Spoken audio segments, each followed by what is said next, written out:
La ciudad de Roma era la capital del mundo político de sus días. Era la ciudad más importante, ya que era la capital del imperio que gobernaba toda la vasta extensión de lo que era el mundo del Mediterráneo. Era una ciudad que, si la tuviéramos que poner en términos contemporáneos, sería idéntica a la ciudad de Washington en el día de hoy. Una ciudad de sofisticación, una ciudad de muchas decisiones políticas, una ciudad enriquecida por la guerra, una ciudad donde habitaban muchos esclavos en aquel entonces, una ciudad donde había una sed de entretenimiento. Recuerden que allí estaba el Gran Coliseo, cuyas ruinas permanecen hasta el día de hoy. Y a esa ciudad de contrastes sociales notables, de poder político, de educación, es que San Pablo escribe esta carta. Le llamamos la Constitución del Cristianismo porque, como explicaba la semana pasada, si no tuviéramos Romanos, nos faltaría el libro principal del Nuevo Testamento, ya que los evangelios nos cuentan la vida del Señor, pero es Romanos que nos explica por qué la vida del Señor tiene sentido y es tan importante. Y entonces, cuando uno toma esta carta, encuentra que San Pablo no atacó ninguno de los problemas de aquella época. Él fue simplemente a esa ciudad años más tarde con un mensaje que no cambia nada de las cosas que al mundo le preocupa. Simplemente cambia a los individuos y con él todos los cambios son posibles en consecuencia. Y esta carta que ustedes y yo tenemos por delante, bien podemos llamarle la Constitución, porque al igual que la Constitución de Estados Unidos rige los destinos de este país, Romanos es la Constitución, es el fundamento, es la carta magna de nuestra fe. Sin Romanos, el Evangelio no tiene sentido. Y es por eso que esta noche quiero hablarles muy rápidamente del Evangelio que Pablo predicaba. La semana pasada hablamos del Cristo que Pablo predicaba y nos concentramos en los primeros 7 versículos. Esta noche nos queremos concentrar en los versículos del 15, del 8 en adelante. Les entregué una hoja la semana pasada, la semana que viene tendremos más copias, volaron muy rápido. Y cuando ustedes y yo nos acercamos a Romanos, encontramos que los primeros 17 versículos son el prólogo, la introducción a la carta, que va a presentar todo el tema que viene a continuación. Y que esta introducción, este prólogo, tiene 3 partes. Primero, el saludo a la iglesia, que lo vimos la semana pasada. Hoy esta noche vamos a mirar la ocasión de la carta y el tercer componente, que es una descripción del Evangelio de Dios, que es el tema central de Romanos. Estos 2 versículos que vamos a estar viendo en un instante son el corazón de este estudio. Estos 2 versículos son el tema central.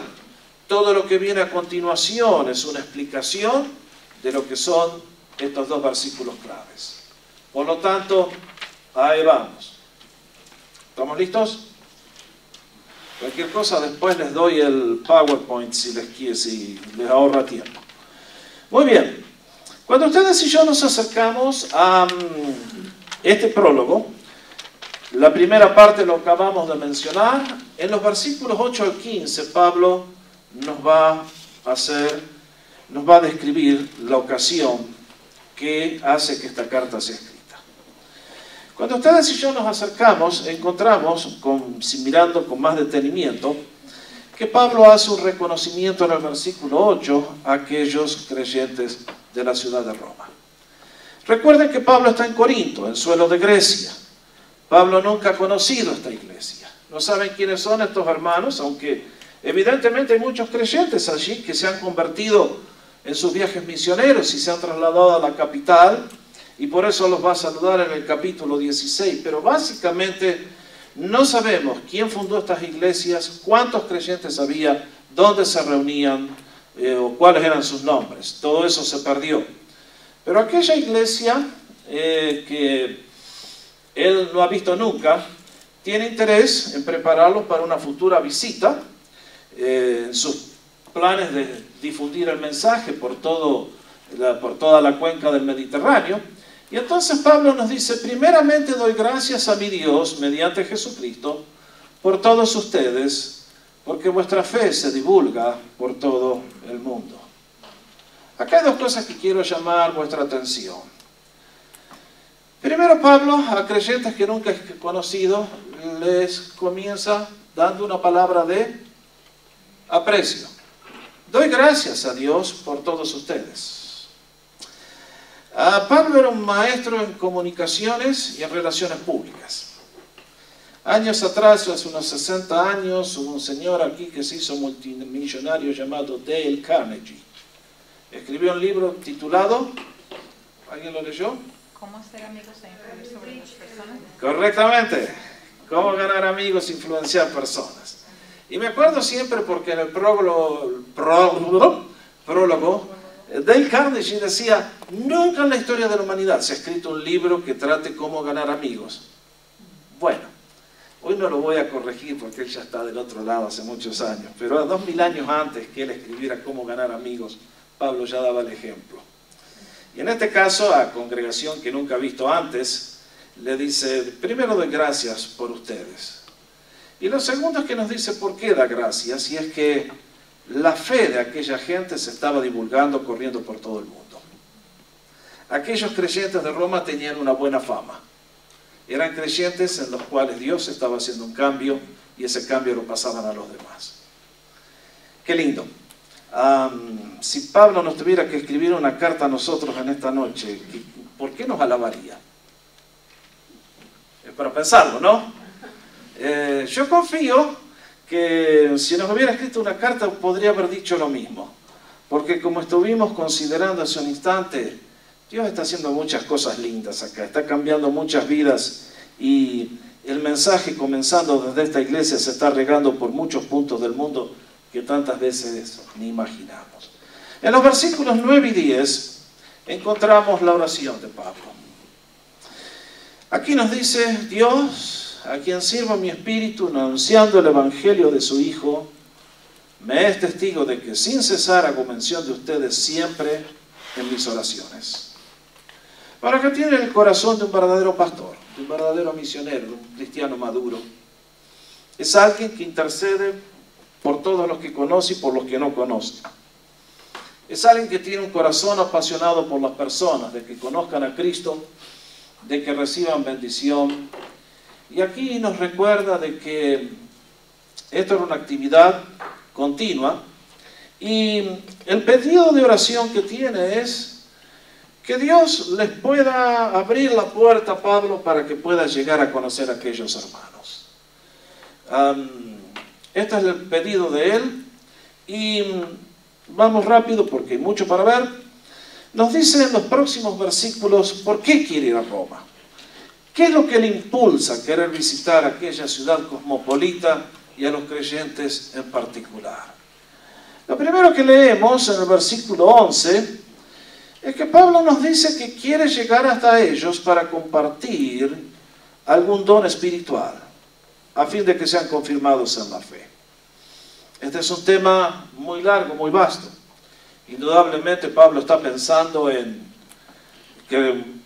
predicar, que otros se salven, conferirles bendición, explicarles cosas que ellos no sabían, pero también posiblemente pasar a través de la oración y de sus manos algún don espiritual que aquella iglesia todavía los creyentes no tenían. Segundo, estos son temas muy vastos, otro día lo vamos a tratar. Nos dice que él deseaba ser confortado junto con ellos en forma mutua. Por eso dice en el versículo 12, es decir, que cuando esté con ustedes nos confortemos mutuamente, cada uno por la fe del otro, tanto la de ustedes como la mía. Noten bien, Pablo era un hombre erudito. Fue el cerebro más grande que ha tenido el cristianismo. Yo les conté en uno de mis sermones hace un tiempo que años atrás la Universidad de Oxford hizo un estudio de cuáles fueron las 10 personas más influyentes en la historia humana. Y entre las 10 personas más influyentes en la historia humana fue San Pablo. Y justamente decían porque con sus escritos él formó y puso la base de lo que llamamos la cultura occidental y cristiana. Realmente los escritos de Pablo cambiaron el curso de la historia de Europa, y de Europa pasó todo el mundo después. Y este hombre, erudito, misionero, hombre de poder espiritual, fíjense la humildad que tiene, que con todo lo que ha vivido, con todo lo que ha experimentado, es un hombre que uno lo miraría con mucho respeto, uno lo miraría look up, como decimos acá. Y él es tan humilde que dice, miren, yo voy a ustedes, pero no espero solamente esperen que yo los bendiga. Yo cuando voy también voy a recibir de ustedes. Qué lindo. Aquí hay un hombre que está mucho más avanzado que todos los creyentes de la iglesia en Roma, y sin embargo tiene la actitud que nunca debe perder nadie, por más que tenga 40, 50 años, de que los creyentes más nuevos nos pueden enseñar muchas cosas a los viejos. Y realmente es así. Porque hay del hombre o de la mujer que piensan, yo ya llegué, yo ya lo sé todo, entonces está muerto. Pablo dice, yo me quiero, quisiera que compartamos, que nos enriquezcamos mutuamente. Qué linda actitud. Realmente, mis hermanos, es impresionante, ¿no? Porque el predicador hace a la iglesia. Pero ¿saben que la iglesia también hace al predicador? Yo doy gracias al Señor por la recepción que mi mensaje ha tenido siempre entre todos ustedes.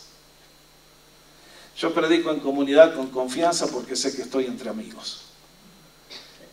Muchas veces tal vez ustedes no lo crean así, porque a veces les tiro algunos flechazos medio punzantes. Pero no piensen que es... No. Yo creo que estamos entre amigos, que de vez en cuando nos tenemos que dar un jaloncito cariñoso de orejas.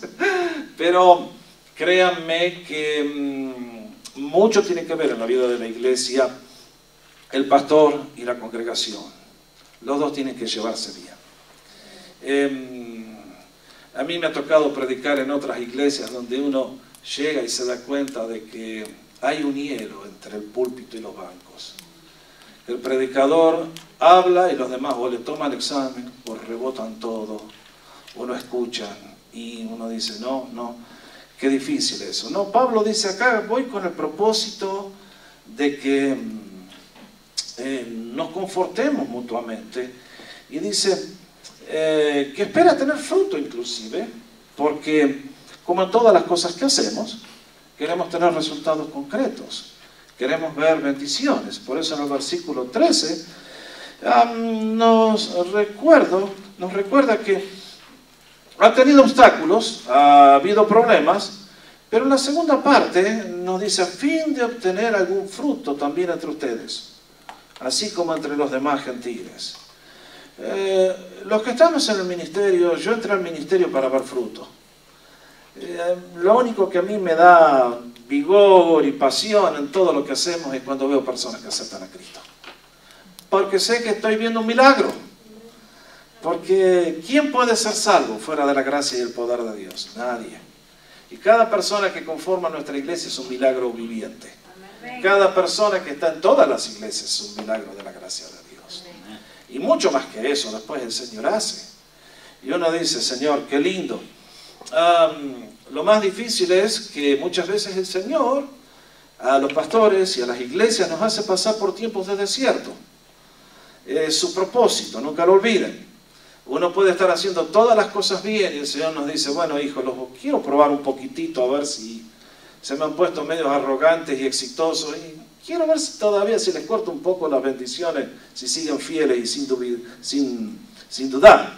Pero honestamente lo mejor que puede tener el ministerio es cuando hay fruto. Vidas transformadas por el poder de Dios, hogares que se sanan, cuerpos que se sanan, jóvenes que son llamados al servicio del Señor, personas que salen a predicar en otros puntos del país, del mundo. Eso es lo que a uno le da gozo.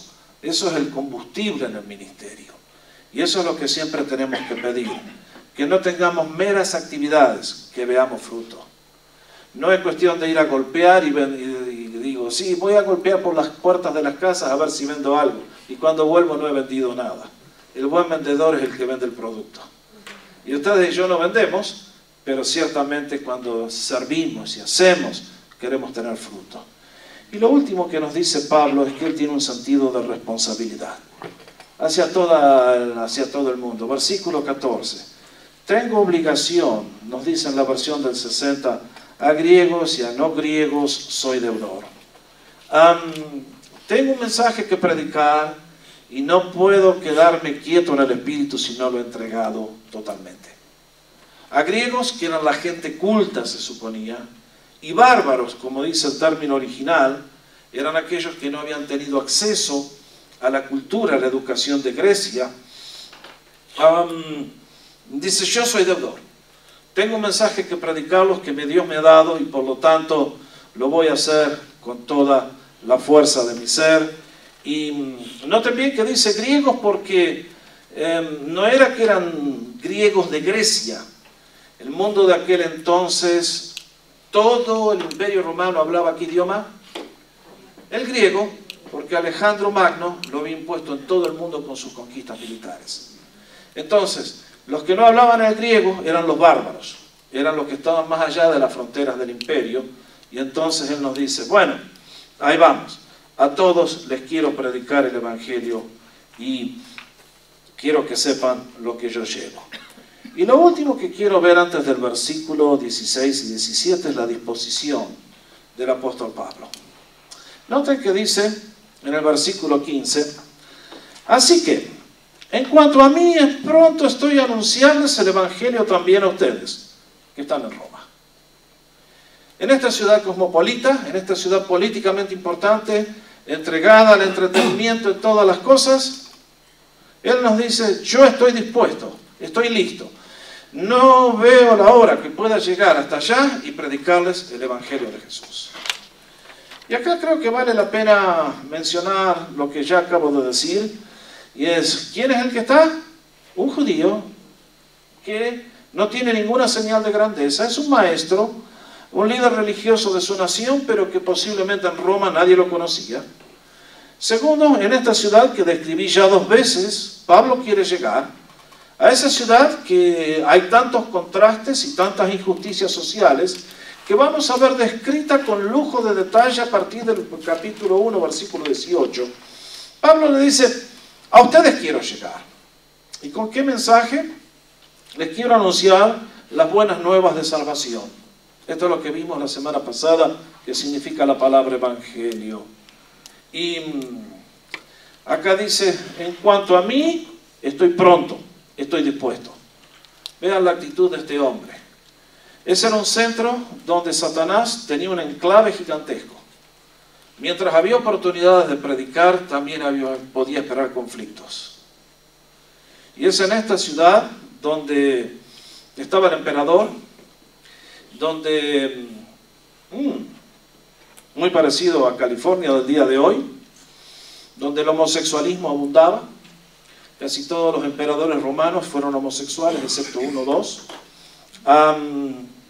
A ese mundo oscuro, Pablo, que no tiene ni armas, ni nada de las credenciales que el mundo valora, nos dice, yo estoy dispuesto a llegar.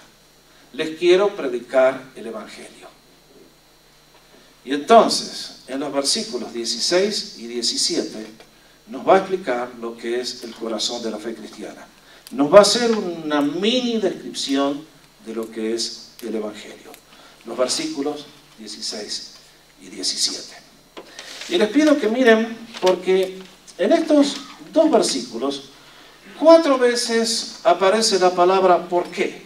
¿Por qué Pablo está tan decidido, tan entusiasmado a llegar a esta ciudad con sus características peculiares a predicar este mensaje? Vean bien. En estos 2 versículos encontramos que nos dice, porque no me avergüenzo del evangelio. Porque es poder de Dios para salvación a todo aquel que cree. Al judío primeramente y también al griego. Porque en el evangelio la justicia de Dios se revela por fe y para fe. Porque como está escrito, el justo por la fe vivirá. Y luego en el versículo 18 comienza el viaje que describimos la semana pasada diciendo de la condenación a la gloria. Y entonces encontramos el cuarto por qué. ¿Por qué ustedes y yo necesitamos el Evangelio? ¿Por qué? Porque la ira de Dios se revela. Y ese es el tema de nuestro próximo estudio. Vamos entonces a estos dos versículos que fueron las verdades revolucionarias que trajeron la Edad Moderna al mundo, que comenzó todo allí en el corazón de Martín Lutero y cambió el curso de la historia. Pablo lo había anunciado muy claramente, pero muchas veces las cosas que hoy tenemos, mañana se pierden. Aquí San Pablo comienza diciendo, porque no me avergüenzo del Evangelio. Ciertamente este es un mensaje del cual nadie puede avergonzarse. Cuando Pablo dice no me avergüenzo, es una forma gramatical de decir estoy muy orgulloso. No solamente que no me avergüenzo, sino que estoy muy feliz de ser predicador del Evangelio, muy orgulloso. Sospecho que usó esta construcción gramatical para no caer en la trampa que muchas veces parece que la palabra orgullo no pega bien con el cristiano. Parece que nosotros tenemos que ser siempre humildes y está muy bien. Pero recuerden una cosa, ¿hay algunas cosas en las que podemos estar orgullosos? Por ejemplo,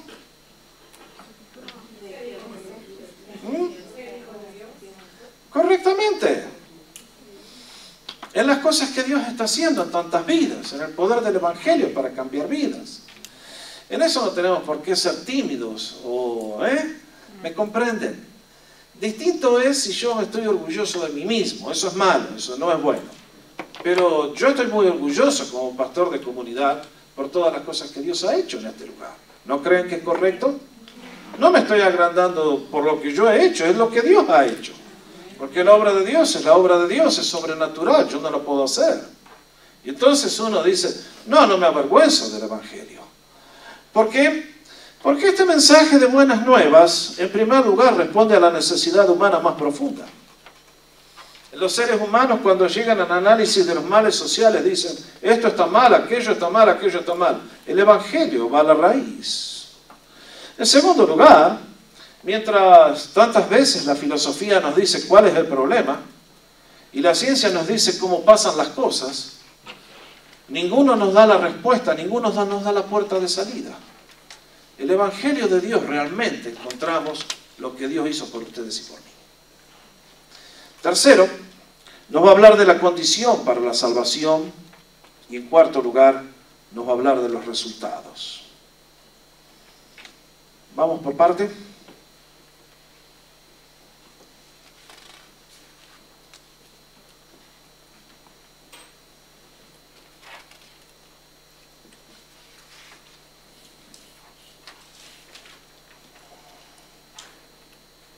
¿Vamos bien hasta aquí? ¿Alguna pregunta? Nos llevo muy rápido. El problema es que estos versículos tienen mucha carne, como ustedes se dan cuenta. Muy bien.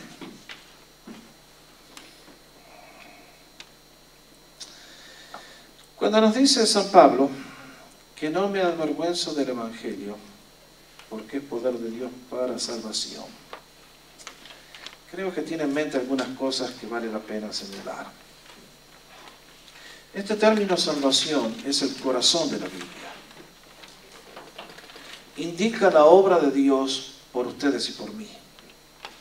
Es la obra más completa. Yo acá puse 5 beneficios. Es mucho más que eso, ciertamente. No los puedo citar todos en esta noche.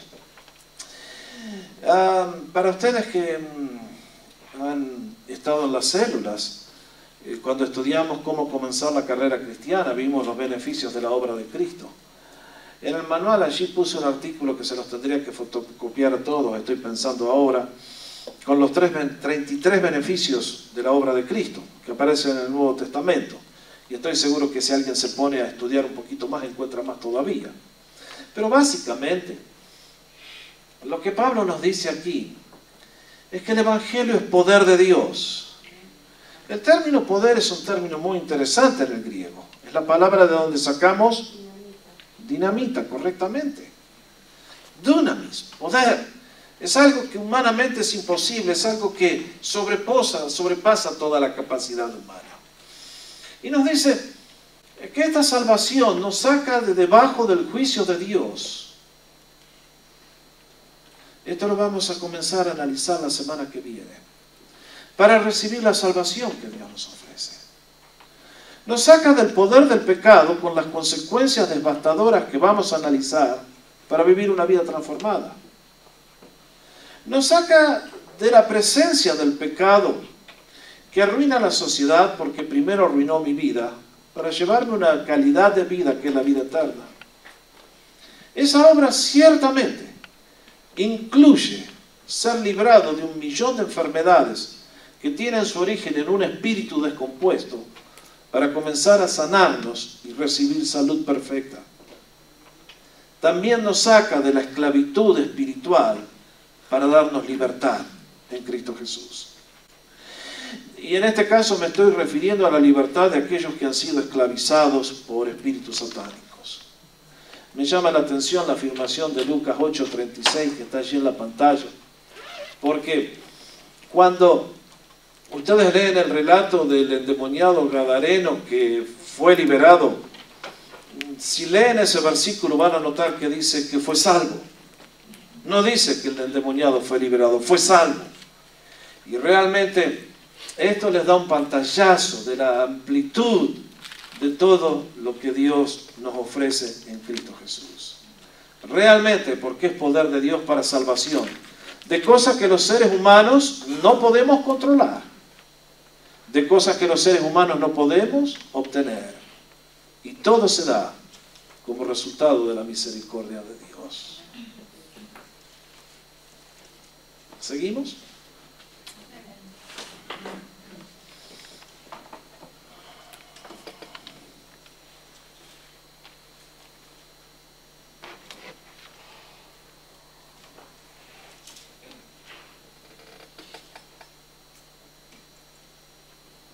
Ahora, cuando uno habla de salvación, uno tiene que hablar de salvación en 3 tiempos. ¿Qué queremos decir? Un día, unos chicos salieron a evangelizar por las calles de la ciudad, hicieron un culto al aire libre, y había un caballero allí mayor y le preguntaron al señor mayor Señor, ¿es usted salvo? No sabían que este hombre era un erudito de la Biblia, era un obispo anglicano. Y entonces les contesta, ¿usted quiere decir si fui salvo, si soy salvo, si estoy siendo salvo, si seré salvo? ¿Qué quiere decir? Oh, se dieron cuenta que había alguien mejor calificado que ellos. Porque realmente la salvación tiene 3 tiempos. Un día 2 caballeros iban hablando en el tren, y uno le salieron se pusieron a hablar, y uno fueron descubriendo que los dos eran cristianos. Y entonces le dice uno al otro, dice, ¿cuánto hace que usted fue salvo? Y aquel hombre contestó con mucha sabiduría, hace 2000 años atrás, excepto que no lo supe hasta hace 10 años. ¿Se capta? Ustedes y yo fuimos salvos el día que Cristo murió en la cruz. Amén. Ese día Cristo pagó por todos nuestros pecados, por todos los que habían vivido antes y todos los que viviríamos después. Y ese día, en la mente de Dios, ustedes y yo quedamos salvos. Hasta que vinimos a este mundo después nosotros, y un día aceptamos a Cristo. Pero nuestra salvación fue lograda hace ya muchos años, y miramos hacia atrás y fuimos salvos por Cristo en la cruz. Pero al mismo tiempo estamos siendo salvos en el presente. ¿De qué? Del poder del pecado, aprendiendo a caminar en el Espíritu, a vivir una vida diferente, a llevar fruto para Dios. ¿Estamos salvos totalmente?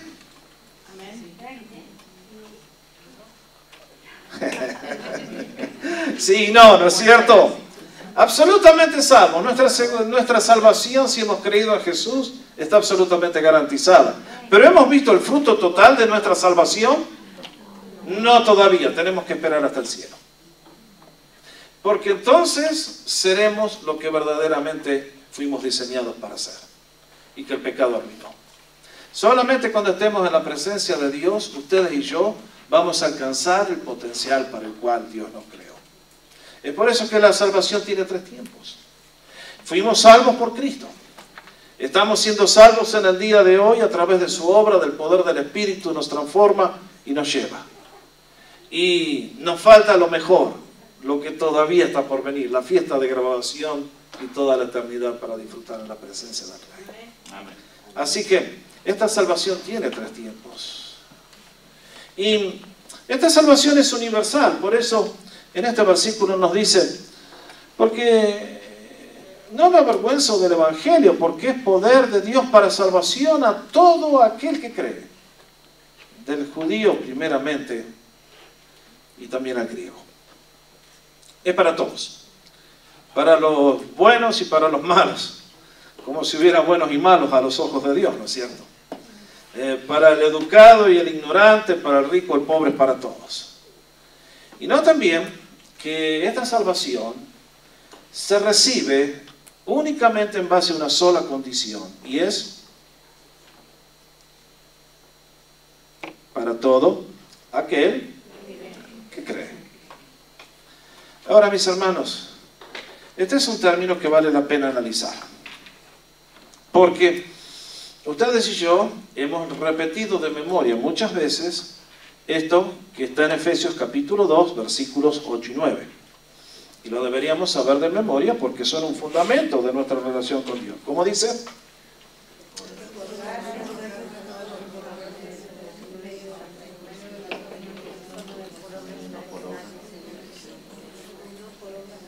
Muy bien. Gracias. Porque por la gracia de Dios ustedes son salvos. Somos salvos por medio de ¿qué? De la fe en Jesús. Y esto no es de origen nuestro, es un regalo de Dios. Si ustedes y yo, el Señor no nos tocara el corazón, no nos buscara, no nos llamara, ninguno de nosotros nos hubiéramos convertido. Eso es imposible. En el ser humano sin Dios no hay una sola pizca de vida espiritual, no hay una sola chispa. Si el Espíritu Santo no hubiera hecho su obra, ninguno de ustedes y yo nos hubiéramos salvado. Por eso es todo por la gracia de Dios.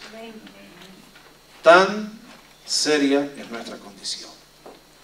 Y entonces agrega, no por acciones nuestras, porque nadie va a llegar al cielo diciendo yo me gané eso. Más bien, es para todo aquel que cree. Ahora esta fe, vale la pena analizar el término. Hoy les presento 4 aspectos. Hay mucho más para hablar. Pero esta palabra creer, ¿qué significa? ¿Qué implica? ¿Qué contiene? Bueno, yo tantas veces les he predicado. Evidentemente no es solamente una fe histórica, decir, bueno, yo creo en Jesús, como también creo que Napoleón existió. Tampoco es una fe prestada. No es cuestión de que me la pasaron mis padres y yo la acepté y ustedes conocen.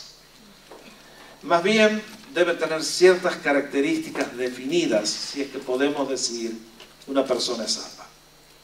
Déjenme mencionarles 4 de ellas. En primer lugar,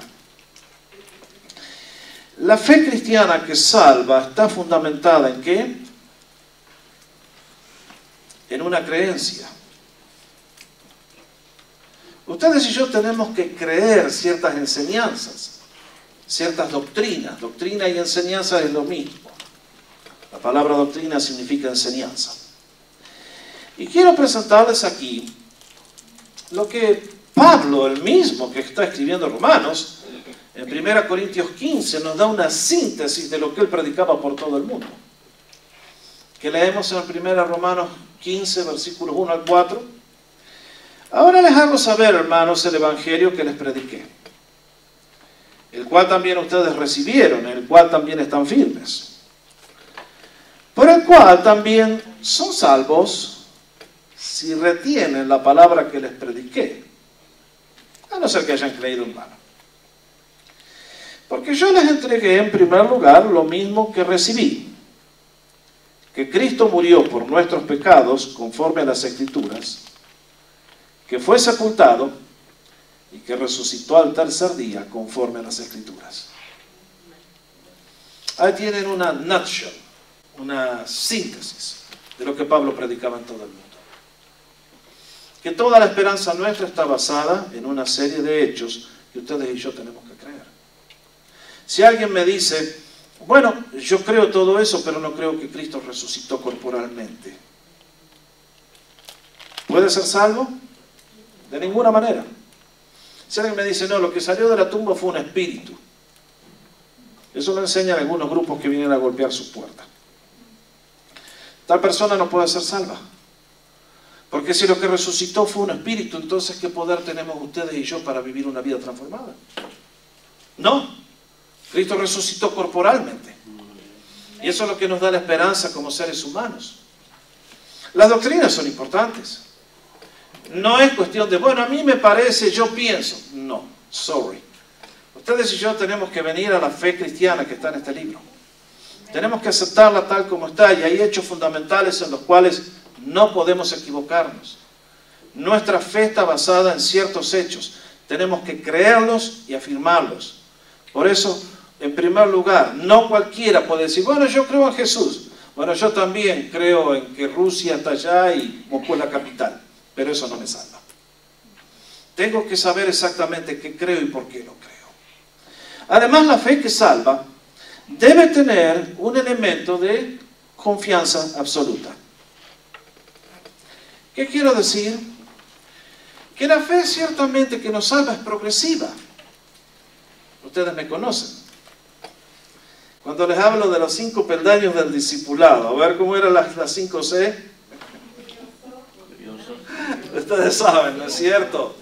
Esa es una manera simple de graficar lo que es un proceso que todos recorremos.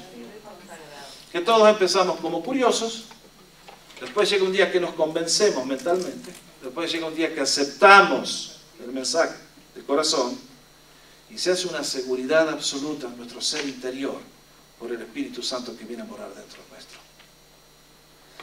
Creo que el mejor aspecto que tiene la salvación de Dios es que el Espíritu viene a morar, y ya lo vamos a ver en el capítulo 8, cuando dice San Pablo que el Espíritu da testimonio a nuestro espíritu de que somos hijos de Dios. El creyente que ha nacido de nuevo, que ha creído en Jesús, sabe que hay un ser viviente dentro de él. Muchas veces no nos damos cuenta quién es ni cómo funciona. Pero hay algo que está adentro nuestro que nos da confianza absoluta. Y no importa lo que pase, sabemos que nada nos puede separar del amor de Dios. Este va a ser el gran mensaje del capítulo 8. Pero a veces me gusta lo que Job dijo en medio del dolor. Este hombre que sufrió tanto allí mientras no sabía por qué le habían pasado las cosas que le pasaron. Pobre Job. Ustedes conocen su historia. Hace esta afirmación notable en el capítulo 13. Aunque Él me mate, en Él esperaré. ¿Cuántos podemos decir eso? Bravo, ¿no? ¿Ah? Pobre Job, las pérdidas que experimentó y sin embargo no perdió la confianza en Dios. Esa es la fe que salva. Es una fe que no es de origen humano. Todo lo que los seres humanos filosofamos, razonamos, es débil, imperfecto. Esta fe que viene por el poder del Espíritu es algo que nos da una confianza absoluta. Certeza completa. Y eso es lo que nos da el poder, justamente, para poder perseverar a lo largo del camino de la vida, no importa qué es lo que venga. Por eso, tantas veces, el mismo término que San Pablo en el griego utiliza para decir fe, bien lo podríamos traducir fidelidad. Allí en 2 Tesalonicenses, capítulo 1, versículo 4, Pablo está escribiendo otra de las iglesias que ha establecido allí en suelo de Grecia. Y los creyentes estaban pasando un momento malo de persecución política, estaban perdiendo las casas, estaban perdiendo los trabajos, estaban perdiendo la vida. Y dice, por lo cual nosotros mismos hablamos con orgullo de ustedes entre las iglesias de Dios, por su perseverancia y ¿qué? ¿Encajaría mejor fidelidad allí? Creo que sí. Porque han sido fieles a Dios en medio de todas las persecuciones y aflicciones que soportan. Hay gente que dice, oh, los cristianos sufren y no reniegan a Dios. ¿Cómo vas a renegar del Señor? Es imposible. Ustedes lo saben, que han pasado pruebas dificilísimas. Y la gente de afuera nos mira y dice, ustedes están locos. Ese Dios que vos decís creer, mirá lo que te hizo. Se enfermó tu hijo, se murió tu hijo, cuántas cosas. Y sin embargo, el creyente que ha nacido de nuevo, tiene un poder y una convicción adentro que nada lo puede sacudir. Ya lo vamos a hablar mejor, capítulo 8. Por eso en todas estas cosas, dice Pablo al final, con los brazos en alto de triunfo, somos más que vencedores, por medio de aquel que nos ama. Y esta fe, que es la que nos salva, lo dije hace un instante, es que nos da una convicción, una certeza. Me gusta la cita de 2 Corintios capítulo 5, versículo 7, cuando San Pablo nos recuerda, porque no andamos por la vista. En este mundo no nos guiamos únicamente por los sentidos. Si hemos conocido a Jesús, caminamos por la fe. ¿Qué quiere decir?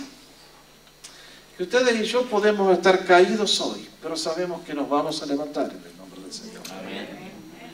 Que podemos estar derribados, pero no destruidos.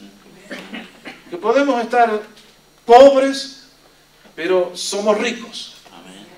Que podemos estar enfermos y lo tenemos todo. Porque ustedes y yo sabemos que mientras este cuerpo se va desgastando, y mientras las circunstancias adversas por momentos, las circunstancias de la vida por momentos pueden venir cargadas de adversidad, sin embargo sabemos que el Señor está trabajando en algo supremo, más excelente. Por eso dice,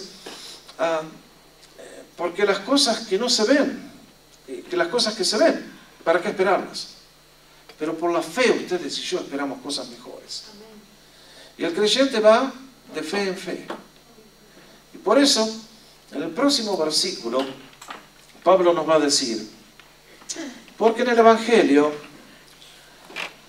tercer porqué, la justicia de Dios se revela por fe y para fe, como está escrito, mas el justo por la fe vivirá. Noten bien que en el Evangelio se nota la justicia de Dios por medio de ¿qué? De la fe. ¿Para qué? Para mayor fe. Ustedes y yo somos salvos por un poquitito de fe. Si tuviera fe con un granito. Miren si ustedes y yo hubiéramos tenido que saber todo lo que dice la Biblia para poder ser salvos. Estábamos fritos, compañeros. ¿Quién llega? Nadie.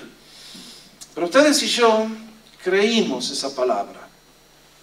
Y la aceptamos por la fe. Y el Espíritu Santo vino a morar en nuestros corazones. Y se dieron cuenta que comenzamos con una espiral ascendente. Que más conocemos y más fe tenemos, y más conocemos y más fe tenemos, y más fe tenemos. Por eso en el Evangelio es por fe y para fe. Es por fe porque lo único que nos pone bien con Dios es la fe. La fe en sus promesas, en su persona, en su obra, en todo lo que Cristo ha dicho. Pero es para una mayor fe, porque Dios nos quiere utilizar para la extensión de su reino. Y concluyo explicando lo que son los dos términos más importantes que tiene este versículo, y es justicia y justo.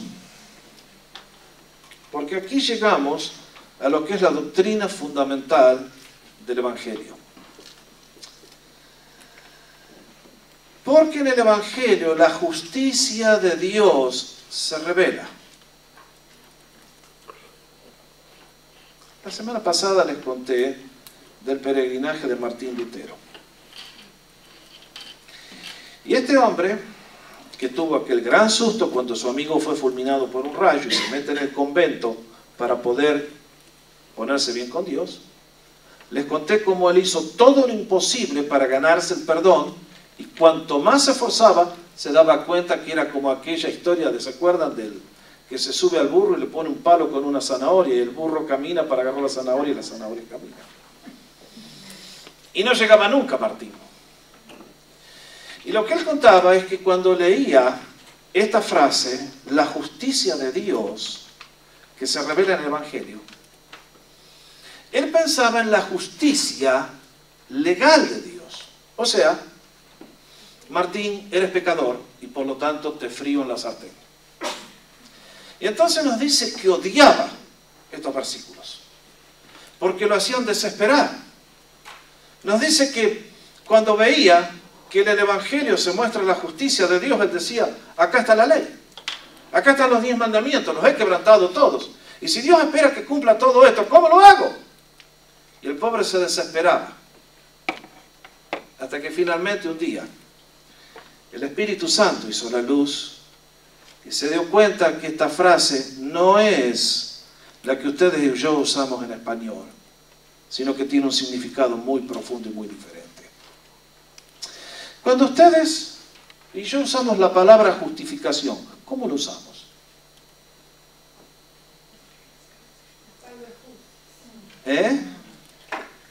Como un pretexto. Correctamente. Esta mañana me quedé dormido y llegué 2 horas tarde al trabajo, pero entonces me voy al médico y le digo, che, escribimos un certificado diciendo que estaba enfermo. De esa manera soy justificado. Eso es un cuento, eso es una mentira. Así no se usa en la Biblia. Cuando nos dice la palabra justificación, es lo que está escrito allí, que es la acreditación de la justicia perfecta de Cristo a la vida del pecador. Nunca lo olvide. Lo que quiere decir ese término es que Cristo a usted no lo ve como lo que es. Que no nos trata como debería tratarnos, sino que nos ve a través de Cristo, de acuerdo a su justicia, como si ustedes y yo jamás hubiéramos pecado. Bueno, queridos, eso es liberador. Porque les quita a ustedes de los hombros la necesidad de perform. De que la vida cristiana tiene que ser algo que yo tengo que ganar, yo tengo que hacer, yo tengo que... No, se acabó. La justificación por la fe es que Dios, por la obra de su Hijo, me mira a mí en todo mi pecado y en toda mi caída y me dice, te amo con amor eterno, porque mi Hijo pagó por ti, estás completamente aceptado, tu culpa ha sido removida. No quiere decir que somos justos, somos declarados justos, es un término legal. Es un término que magnifica la gloria de Dios, la gracia de Dios. Les dice a ustedes y a mí, mira, si te miras a ti mismo, tienes razón para desmayarte. Mira al Señor y está todo bien. Por eso, la palabra justo, la palabra justificación, indica. Y me gusta lo que Pablo habría de decir más adelante, escribiendo a los Corintios, en 2 Corintios capítulo 5, versículo 21. Hablando de Cristo, ¿qué nos dice? Al que no conoció pecado, por nosotros lo hizo pecado. ¿Para qué?